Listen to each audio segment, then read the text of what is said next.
Do you know what these things are? This is you put a CD in this thing, huh? That thing's older than you. This is some old school stuff right here. I used to have one of these. I don't know what this one is. Nope, not familiar with that. This a cassette? Yeah. What are those called? Cassettes?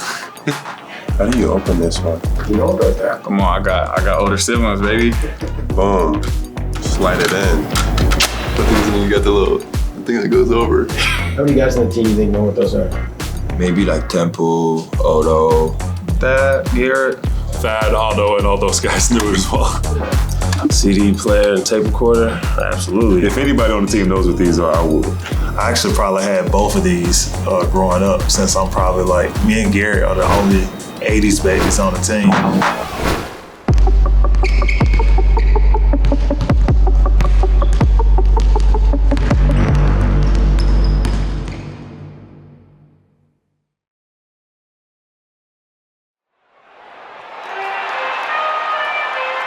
At 6'8", number 21, Thaddeus Young. Number 22, Otto Porter Jr. I mean, it started out with Chicago. I think I got there first. I traded there, and then that following year. It started in Chicago? Man, you started in Chicago? Leaving all the way back, BC days. Leaving out, you was one of my bets. Yeah. Temple. Underneath, reverse layup, nicely done by Otto Porter. Everybody used to get us confused off. Yeah, I remember when he got drafted, a friend of mine said, they got your little brother on the team. I was like, oh, they must have drafted. Number 3 pick, it was gonna be between the boy from Georgetown or somebody else. So I remember Otto coming, him and Glenn Rice Jr. came in together. That was my second year on the team. I think my 4th or 5th year in the league. But OP was always a great young guy. And then I was just, when I left, happy to see him blossom into what he became. And then, getting that big contract and then going to Chicago. Nice pass down low and a slice in for Porter, who's got a smile on his face and 2 and a foul. Young, the spin, good defense by Bridges. Young works hard to get it back. What a pass to Temple. Bang, bang, bang. Another slick and quick pass by Thaddeus Young, and Temple cashes in. And Thad and I were from the same state, but never really knew each other like that until the NBA. He tells a story about how my school didn't recruit him. We're one of the only schools in the nation that didn't recruit him. One of the schools that I wanted to go to, LSU. Y'all didn't recruit. Y'all didn't recruit me at all. I was very pissed about that. How can I be from New Orleans and not get recruited by LSU? Exactly. How does that happen? But it's okay. We're here today. Exactly. He did okay. Did okay for myself. Veteran bench unit along with Kobe White out there to close the first. More good ball movement. Young to Porter. We're like really 3 vocal guys, but also like 3 laid back and chill guys, and kind of like super easy to get along with. And then we all have like the same goal, which is like to help the team get better as possible each and every day, and making sure that we're doing the things that we need to do, and kind of being an extension of the coach. I don't think it's possible to overstate their importance, not just for the young players, for the whole program. Young players, vet players, everybody. You can't overstate what they do. They're a steadying influence on everybody. They've been through the process of becoming a high-level player. They've been through the process of developing a winning approach to games and a winning culture. So, we can bounce ideas off them. We know that they're with us in this sort of journey to build this culture and build this team. And so their value is extremely high. I can count 3 or 4 times in the game. Fucking hit the ground, and he look at the ref and do this. And me and Garrett is standing up saying, get back. Sure. Like, come on. If we gonna be in here, like, obviously, these ain't real refs.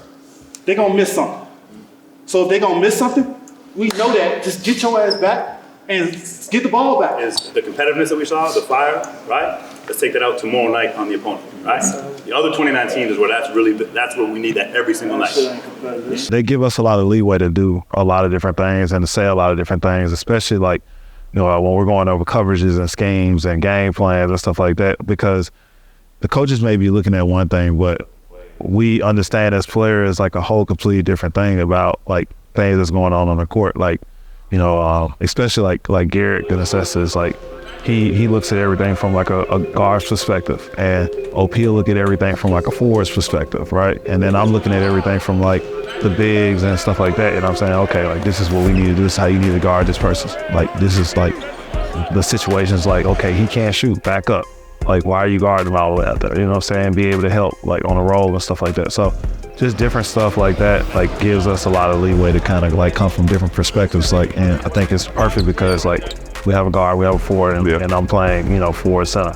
So like it's every single position and 3 vets that can help with every single one of them.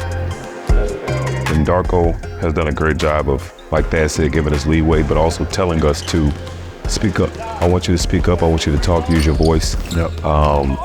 And the players have responded, you know what I'm saying? I think that's a big thing. You got to have players, younger guys, or even guys like Pascal and and Yak in their 6th, 7th, 8th year that still are willing to listen to guys like us.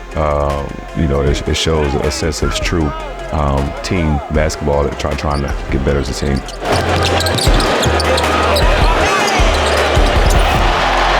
The element that they bring is wisdom, experience, an example of what it means to be an accomplished professional athlete, and someone you could model yourself after as a young player and say, I want to conduct myself as a professional the way these guys conduct themselves and carry themselves. And to me, I think from an organizational standpoint, whether it be the Toronto Raptors or any of the other 29 teams or any team in pro sports, I think you never have enough of that. I think it's so important.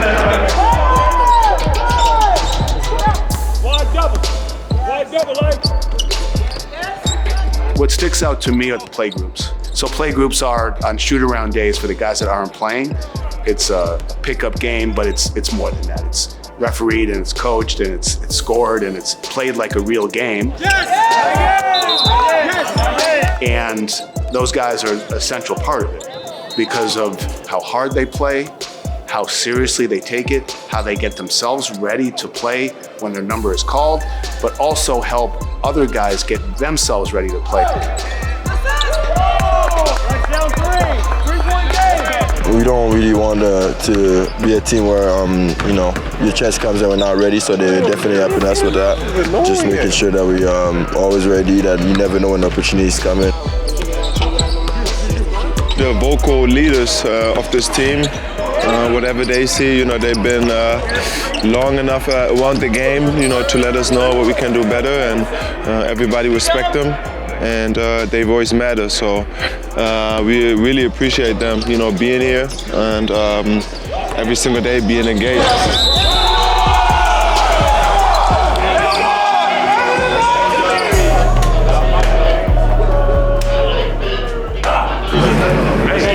Let's get it.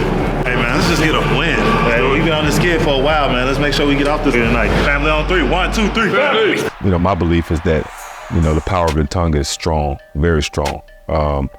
If you continue to say those type of things, eventually it's going to bleed in.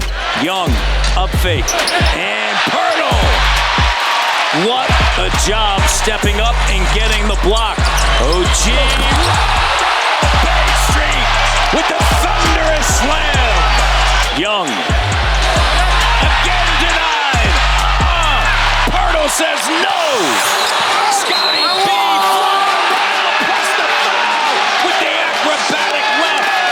At the end of the day, we want to be playing our best basketball together in March, April, May. So it's all about a process to get that togetherness. I think if we continue to move in the right direction, we'll be all right with that. The only way we can show resiliency, is through being a family, being together, and making sure that we're there for one another, because we have to do it together as a team in order to win basketball games and in order to make sure that, we're fighting through that adversity and we're showing that resiliency. I don't want to be dismissed, but our vets in Garrett Temple and Thaddeus Young last 48 hours, their positive talk, their energy, their wisdom, talking to you guys, helping the whole team. I appreciate it to very high. Appreciate all of that, okay? We gotta continue building on this, guys, right? With that being said, hello again today, Pascal. This one goes to you.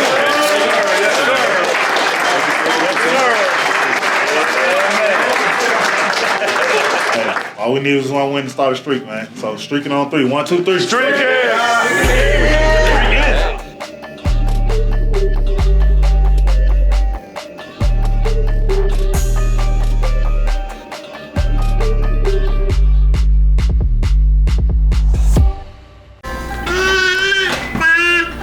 Are we about to witness? Baby's first words? Let's hear them! Oh, drowned out by the blender. Rookie move. Oh, so sad. Audio Magic Eraser? You kidding me? Hello! Pixel in the clutch! Share that with Grandma! Google Pixel 8. Even better with Bell.